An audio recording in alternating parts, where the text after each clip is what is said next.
नमस्कार। TVS talks YouTube channel में आपका स्वागत है। मैं दोबारा हाजिर हूँ अनुपमा के आज के लेटेस्ट एपिसोड के अपडेट्स के साथ। तो उससे पहले अगर हमारे इस चैनल पे आप नए हैं तो इस चैनल को लाइक शेयर और सब्सक्राइब जरूर कर लिया करें और कमेंट सेक्शन में अपनी राय ज़रूर दें और वीडियो को लास्ट तक ज़रूर देखें। तो चलिए जानते हैं क्या कुछ इंटरेस्टिंग हुआ है आज के एपिसोड में। तो अनुपमा सीरियल के आज के एपिसोड की शुरुआत किंजल से होती है, जो कि तोशु से ये कह रही होती है कि सुन लिया तुमने कि तुम्हारी बहन पाकी हमारी बेटी के लिए क्या क्या बोले जा रही थी। पहले पाकी मेरे ड्रेसेस खरीद लिया करती थी और अब ईशानी परी के बनाए हुए ड्रेसेस को पहनती है, लेकिन उसके लिए तो कोई अप्रिसिएशन नहीं है। उल्टा जब देखो परी के वजन पे ताना मारती रहती है। तोशु फिर ये किंजल को कहता है कि तुम जानती हो ना कि पाकी किस तरह की लड़की है। वो अपनी माँ तक को नहीं बख्शती, तो उसके सामने तुम, मैं और परी क्या चीज़ हैं। किंजल फिर ये कहने लगती कि बस एक बार परी ये प्रतियोगिता जीत जाए, फिर ज़िंदगी भर के लिए पाकी का मैं मुंह बंद कर दूंगी।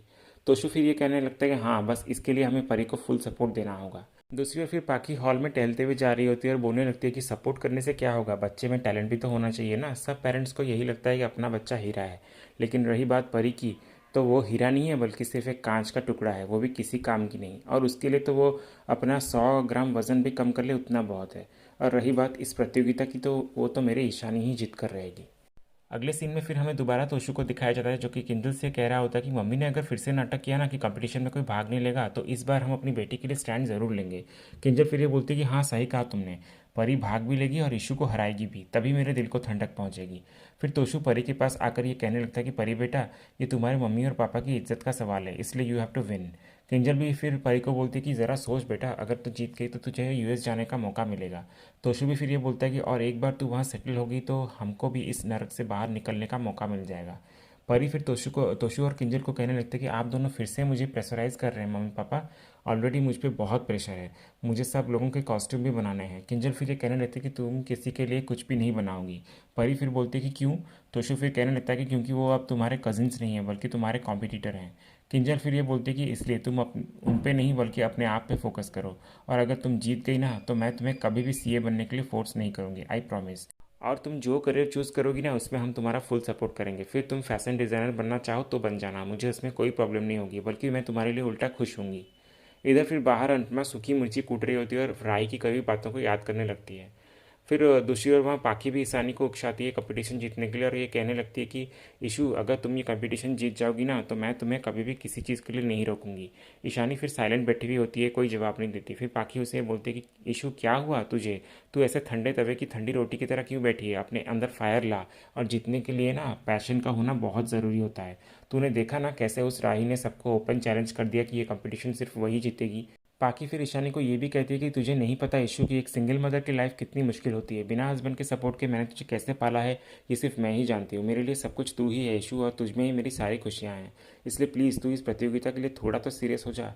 और अगर तू ये कंपटीशन जीत गया ना इशू, तो हम यूएस की ट्रिप के लिए भी जाएंगे, फिर हम दोनों की लाइफ पूरी सेट हो जाएगी। तेरी एक जीत सीधा हमें फर्श से अर्श पर लेकर आएगी। फिर पाकि एक डायरी लाकर ईशानी को दिखाती है। फिर ईशानी उसे पूछती है कि मम्मा ये क्या है। पाकि फिर बोलने लगते हैं कि ये मेरी मैनिफेस्टेशन डायरी है। बचपन में जब भी मुझे कुछ चाहिए होता था ना तो मैं सीधा इसमें लिख देती थी, और जब मैं इसमें लिखती थी ना तो सब कुछ सच भी हो जाता था। इसलिए बिल्कुल वैसे ही तू भी इसमें लिख कि I will be the Gujarat superstar winner, और तू बार बार अगर ये लिखेगी ना तो सच में वही मैनिफेस्ट हो जाएगा, और कल को तू सच में गुजरात सुपरस्टार की विनर भी बन जाएगी। दूसरे सीन में हमें फिर अंश को दिखाया जाता है, जो कि ये कह रहा होता है कि अगर मैं ये प्रतियोगिता जीत गया तो मुझे 10 लाख रुपए मिलेंगे, फिर मैं यूएस में जाके शिफ्ट हो सकता हूँ और अपना गेमिंग कैरियर भी बना सकता हूँ। थोड़े टाइम में आकर अनुमा को भी ले जाऊँगा, ये सब लोग जो उन्हें हट करते हैं इन सब लोगों से दूर। अनुमा पहले की तरह अमेरिका में रहेंगी और खुश भी रहेंगी। क्या करूँ, मुझे कुछ समझ ही नहीं आ रहा है। इधर फिर हमें माही को दिखाया जाता है, जो कि प्रेम को आकर सब कुछ बता देती है कि कैसे राही ने क्या क्या किया था। ये सुनकर प्रेम फिर बोलता है कि वैसे राही अपनी जगह बिल्कुल सही है, हर कोई जीतने के लिए ही भाग लेता है, उनका अपना कोई रीज़न होगा, जैसे मेरा एक अपना रीज़न है। मुझे नेम या फेम से मतलब नहीं बल्कि प्राइज़ मनी से मतलब है। लेकिन माही, कंपटीटर से पहले हम फ्रेंड्स हैं, तो हमेशा हम फ्रेंड ही रहेंगे। माही फिर बोलती है कि हाँ बिल्कुल सही कहा आपने, और मैं जीत गई ना तो मैं यूएस चली जाऊँगी। प्रेम फिर बोलता है कि मैं भी चला जाऊँगा। दूसरी ओर फिर हमें परी को दिखाया जाता है, जो कि किंजल और तोशु की बात मान लेती है और कहती है कि मैं भाग भी लूँगी और जीतूंगी भी मम्मा। किंजल और तोशु फिर ये बोलते हैं कि दैट्स माई गर्ल। ईशानी भी फिर इधर ही बोलती है कि डोंट वरी मम्मा, आपकी ये बेटी आपका सपना ज़रूर पूरी करेगी। ये सुनकर पाकी भी ईशानी को खुशी से आकर गले लगा लेती है। आज भी फिर दूसरी ओर ये बोलता है कि अपनी और अनुमा की लाइफ बदलने के लिए इससे बेटर चैलेंज नहीं मिलेगा, इसलिए मैं भी पार्टिसिपेट ज़रूर करूँगा। प्रेम और माही भी दूसरी ओर बोलते हैं कि हम भी भाग ज़रूर लेंगे। फिर इधर राही भी बबली से फ़ोन पे बात करते हुए कहने लगते कि बबली तू बस प्रे कर कि मैं कैसे भी करके एक बार ये प्रतियोगिता जीत जाऊँ और अंतमा जी के सारे पैसे लौटा दूँ, फिर मुझे द्वारका आने से कोई भी नहीं रोक सकता। फिर सीरियल के नेक्स्ट सीन में अनुपमा राही के बारे में सोच सोच कर मिर्ची कूटते जा रही होती है। तभी अचानक मिर्ची उसके आंखों में चली जाती है। जानकी बहन फिर अनुपमा को आकर संभाल कर बिठाती है एक जगह पर, बोलती है कि अनु बहन तुम्हारा ध्यान कहाँ है, मैं कब से देख रही थी कि तुम्हें हो क्या क्या है अनु बहन। अनुपमा फिर बोलती है कि क्या करूँ, जो कुछ भी हुआ वो मन बार बार दोहरा रहा है। जानकी बहन फिर बोलती है कि मैं पानी लेकर आती हूँ अनु बहन। अनुपमा फिर बोलती है कि नहीं नहीं जानकी बहन, पानी की कोई ज़रूरत नहीं है, वैसे भी जितना दिल जला है ना जानकी बहन मेरा, उसके सामने ये मिर्ची की जलन कुछ भी नहीं है। और जानकी काकी, एक घोंसला बनाने में वर्षों लग जाते हैं लेकिन उस घोंसले को बिखरने में एक पल भी नहीं लगता, और अब तो ऐसा लगता है कि जैसे कोई तूफान ही आने वाला है। जानकी बहन फिर अनुपमा को बोलती कि अनुबहन ऐसा कुछ भी नहीं है, हर घर में आपस में बच्चे लड़ते और झगड़ते हैं। अनुपमा फिर जानकी काकी को बोलती है कि हाँ लेकिन घर के बीचों बीच खड़े होकर माँ से नफरत का ऐलान तो कोई नहीं करता ना। राही मेरी बेटी है, मेरे तन मन धन आत्मा आशीर्वाद पे पूरा हक है उसे, लेकिन बाकी बच्चे भी तो मेरे ही है ना, वो भी मुझसे बहुत प्यार करते हैं, और माँ होकर अपने बच्चों में भेदभाव मैं कैसे कर लूँ। अंतमा फिर जानकी काकी को कहते कि माँ होकर अगर मैं सिर्फ राही को आशीर्वाद देती तो बाकी बच्चों के साथ मेरा रिश्ता झूठा पड़ जाता ना। मैं चाहती हूँ कि मेरी बेटी जीते काकी, लेकिन ये नहीं चाहती कि बाकी के मेरे बच्चे हार जाएं। इसलिए काकी माँ जो होती है ना वो मुकाबले से बहुत डरती है। जानकी बहन फिर अंतमा को बोलती कि और अगर बेटी हार गई तो। अंतमा फिर बोलती कि तो भी ये माँ हार जाएगी काकी, क्योंकि मेरी बेटी कहेगी कि माँ ने आशीर्वाद नहीं दिया इसलिए मैं हार गई। तो ये कैसी जंग है काकी कि जीत चाहे किसी की भी हो, हार इस माँ की ही होगी। इसलिए बोल रही हूँ कि ये मिर्ची मिर्ची मुझे इतना रुला नहीं सकती जितनी मेरी बेटी की नफरत मुझे रुला रही है। मैं चाहती हूँ कि मेरी बेटी का सब अच्छा हो और वो हमेशा जीते, लेकिन कान्हा जी ने मुझे ऐसे भूल भुलैया में फंसा रखा है कि समझ में नहीं आ रहा है कि इस चक्रव्यूह से कैसे बाहर निकलूँ। जानकी बहन फिर अंतना को समझाती है और बोलती है कि सालों से लोग तुम्हें यही समझाते आ रहे हैं कि तुम सिर्फ अपने लिए सोचो, और ये सिर्फ तुम्हारे लिए नहीं बल्कि इस देश की किसी भी औरत को ये समझाना कठिन है कि पहले अपने लिए सोचो।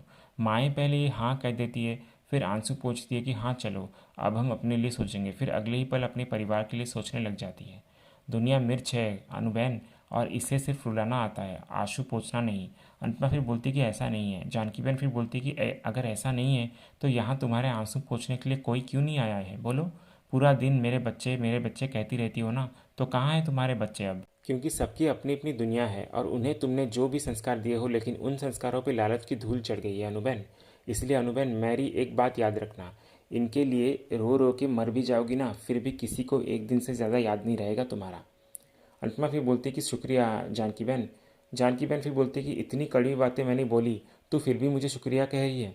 अनुपमा फिर बोलते कि हाँ तो कड़वी दवाई ही तो असर करती है ना, पर क्या करूँ काकी, माँ हूँ ना, और माँ के स्वभाव में ही प्रॉब्लम होती है, और माँ चंदन जैसी होती है, खुद मिट के भी अपने बच्चों के जीवन में खुशबू भर देती है, वही उसका धर्म होता है। इसलिए जितनी भी कोशिश क्यों ना कर लूँ, लेकिन माँ होना नहीं छूटता मुझसे। अपने लिए लड़ सकती हूँ लेकिन अपनों से नहीं लड़ सकती। बड़ों को फट से जवाब दे देती हूँ लेकिन बच्चों के सामने बोलती बंद हो जाती है मेरी। राही मुझसे नफरत करती है काकी, लेकिन बदले में मैं उससे नफरत नहीं कर सकती। मुझे बस उसका प्यार चाहिए और वो मेरी कमज़ोरी है। सीरियल के अगले सीन में फिर तोशु और किंजल पाकी के पास आते हैं और उसे कहने लगते हैं कि ईशू ने जो ये डिज़ाइनर के लिए मॉडलिंग की है उन्हें तो वो जानती होगी ना, तो उसे बोल कि परी को उन डिज़ाइनर से मिलवा दें ताकि वो उनसे फैशन डिज़ाइनिंग की टिप्स ले सके। पाकी फिर उनको बोलती कि मतलब आपकी बेटी परी ने मेरी ईशू की ड्रेस डिज़ाइन करने से मना कर दिया और आप ये खुद एक्सपेक्ट कर रही हैं कि परी को ईशू उन डिज़ाइनर से मिलवाए। किंजल फिर पाकी को कहती है कि ये परी नहीं बल्कि मैं खुद बोल रही हूँ। तुमने हज़ारों बार मुझसे ड्रेसेस शूज़ बैग सब कुछ मांगा है और मैंने तुम्हें दिया भी है खुशी खुशी, और आज लाइफ में पहली बार मैं तुमसे कुछ मांगने आई हूँ और तुम मुझे एटीट्यूड दिखा रही हो। पाकी फिर किंजल को कहती है कि मैंने कहाँ एटीट्यूड दिखाया, आप बताइए ना आपको क्या चाहिए, वो मैं दे दूँगी, लेकिन इस वक्त आप मेरी बेटी की जीत मांग रही हैं और मैं वो आपको कभी नहीं दूंगी।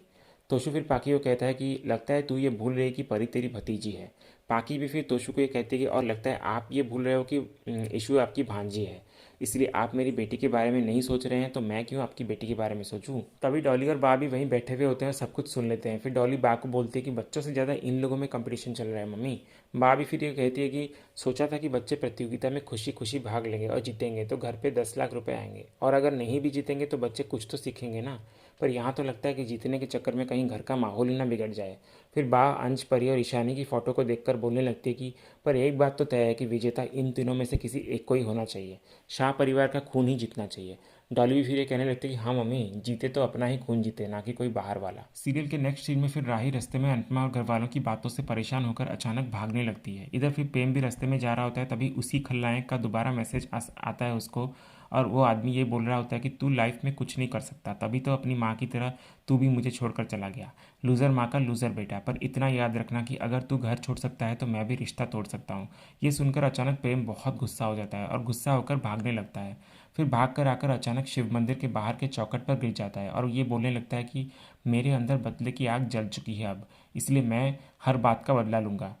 इधर फिर राही भी भाग कर आकर दुर्गा माँ के मंदिर के सामने गिर जाती है और बोलने लगती है कि मेरे अंदर जो नफरत की आग जल रही है उसे मैं कभी नहीं बुझने दूंगी, कभी भी नहीं। इधर फिर अंतमा भी थक हार के कान्हा जी के मंदिर पर आ जाती है और रोते हुए गुहार लगाते हुए कहती है कि क्या कान्हा जी, ये कैसी अग्नि परीक्षा है। मेरी बेटी मुझसे दूर रहना चाहती है और उसकी जीत इस माँ की हार है। आप ऐसा क्यों करते हैं कान्हा जी? ठीक है, अगर आप यही चाहते हैं कि मैं अपनी और अपनी बेटी की खुशी में किसी एक को चुनूं, तो मुझे मेरी बेटी की खुशियां दे दीजिए, चाहे वो मुझसे दूर ही क्यों ना हो जाए, बस वो खुश रहे और ठीक रहे। सीरियल के अगले सीन में अगली सुबह फिर अंतमा घर पे कान्हा जी के सामने प्रे करते हुए कहने लगते हैं कि आज बच्चों का कंपटीशन है, ज़रा ध्यान रखिएगा और सुख शांति बनाए रखिएगा। तभी फिर सारे बच्चे नीचे आते हैं तैयार होकर कंपटीशन में जाने के लिए। अंतमा फिर बच्चों के पास आती है और उन्हें पूछने लगती है कि तो बच्चों, तैयारी हो गई तुम्हारी? ईशानी फिर तभी ये कहती है कि मुझे तैयारी की कोई ज़रूरत नहीं है नुमा, क्योंकि मुझे पहले से ही सब कुछ आता है। अंश तभी ईशानी को कहने लगता है कि तुझे तो सब कुछ आता है ना, तो रात को म्यूज़िक लगाकर प्रैक्टिस तेरा भूत कर रहा था क्या?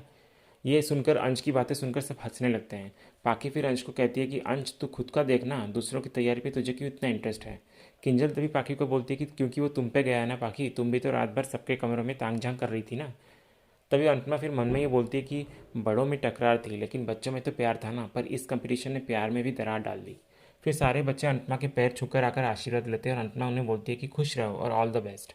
फिर तभी वहाँ प्रेम और राही भी आ जाते हैं। अंतमा फिर सभी बच्चों को गोंद के लड्डू देते हुए कहने लगती है कि ये गोंद के लड्डू हैं, इससे ताकत आएंगी और कंसंट्रेशन भी अच्छा रहेगा। फिर अंतमा प्रेम के पास आती है और प्रेम को भी लड्डू देती है और प्रेम भी अंतमा से आशीर्वाद लेता है।